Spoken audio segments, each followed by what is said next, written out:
ऋषभ पंत ने रिकॉर्ड तोड़ा लेकिन इंडिया गई दोस्त, बहुत बुरी मुश्किल में फंस गए हैं क्योंकि 4 नहीं 5 विकेट गिरे इंडिया के।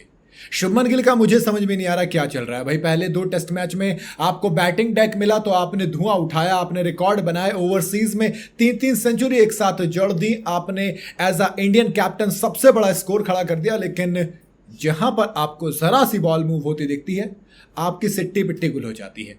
हल्की सी बॉल अंदर आई, आपने शॉट ही ऑफर नहीं किया, और शॉट ऑफर नहीं करने का मतलब आप समझ रहे हो कि इंपैक्ट जो होता है एलबीडब्ल्यू में उसका खेल ही खत्म हो गया।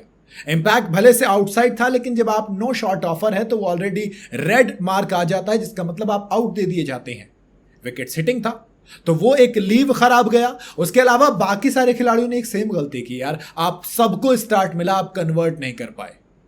लेकिन यशस्वी जायसवाल ने 50 जरूर जड़ा, एंड 50 जड़ा किसने? साई सुदर्शन ने। डेब्यू के बाद ड्रॉप कर दिए गए थे, करुण नायर को मौका मिला, 6 पारियों में वो एक 50 नहीं जड़ पाए। रिटर्न पे साई सुदर्शन ने 61 रन की पारी खेली। लेकिन आप देखो केएल राहुल ने 98 बॉल पे 46 रन बनाए, स्टार्ट मिला, कन्वर्ट नहीं कर पाए। अगेन यशस्वी जायसवाल 58 बनाए, कन्वर्ट नहीं कर पाए। बट यशस्वी जायसवाल का रिकॉर्ड है 2023 से सबसे ज्यादा अगर किसी ने सेंचुरी जड़ी है तो नंबर 1 पर वो जो रूट है और नंबर 2 पर यशस्वी जायसवाल है। एक तरफ बैसबॉल है तो दूसरी तरफ जायसवाल है, अकेला लड़ रहा है। ऋषभ पंत दोस्त, हार्ड लक। मैंने कहा ना आपको 4 विकेट नजर आएंगे, आपको विकेट नजर आएगा यशस्वी जायसवाल का, केएल राहुल का, साई सुदर्शन का, शुभमन गिल का।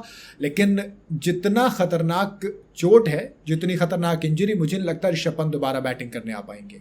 पैर में से खून निकल रहा, दिल टूट गया दोस्त देखकर, मूड खराब हो गया क्योंकि गजब फॉर्म में थे, छक्का जड़ चुके थे। एंड वो बंदा पहला विकेट कीपर बैटर है, विजिटिंग विकेट कीपर बैटर, जिसने इंग्लिश की सरजमी पर 1000 रन पूरे किए हैं।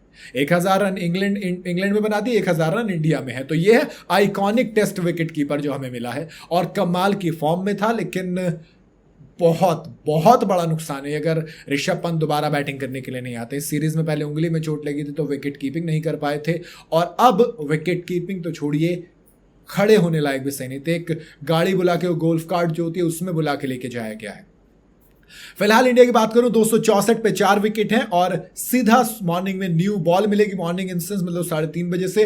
तो ऐसे में रविंद्र जडेजा, शार्दुल ठाकुर, वॉशिंगटन सुंदर, अंशुल कंबोज तक बैटिंग कर लेते हैं। देन जसप्रीत बुमराह, मोहम्मद सिराज को हमने लॉर्ड्स में देखा जो ग्रिड दिखाई थी। उम्मीद करूंगा इस स्कोर को कम से कम 350-400 तक लेके जाएं पहले इनिंग के अंदर, और ओल्ड ट्रैफर्ड में इस सीरीज में बराबर करने के लिए लड़ाई होगी। बॉलिंग की बात करूं एक बार फिर से, बेन स्टोक्स, मुझे समझ नहीं आ रहा कि क्या इंसान है भाई साहब। जब से इनको बोला है कि बेन स्टोक्स में वो वाली बात नहीं, तब से इनके अंदर पता नहीं कौन कौन सी बात आ गई है।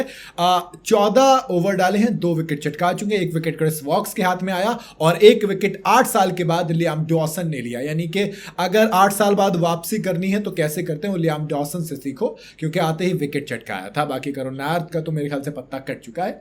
आपका क्या कहना है, क्या लगता है यहां से इंडिया कितना बना पाएगी पहले इनिंग के अंदर? बताइएगा जरूर कमेंट के अंदर। वीडियो अगर आपको पसंद आई हो तो इसे लाइक और शेयर जरूर करें, और जाते जाते चैनल को फॉलो और सब्सक्राइब जरूर करते जाइएगा।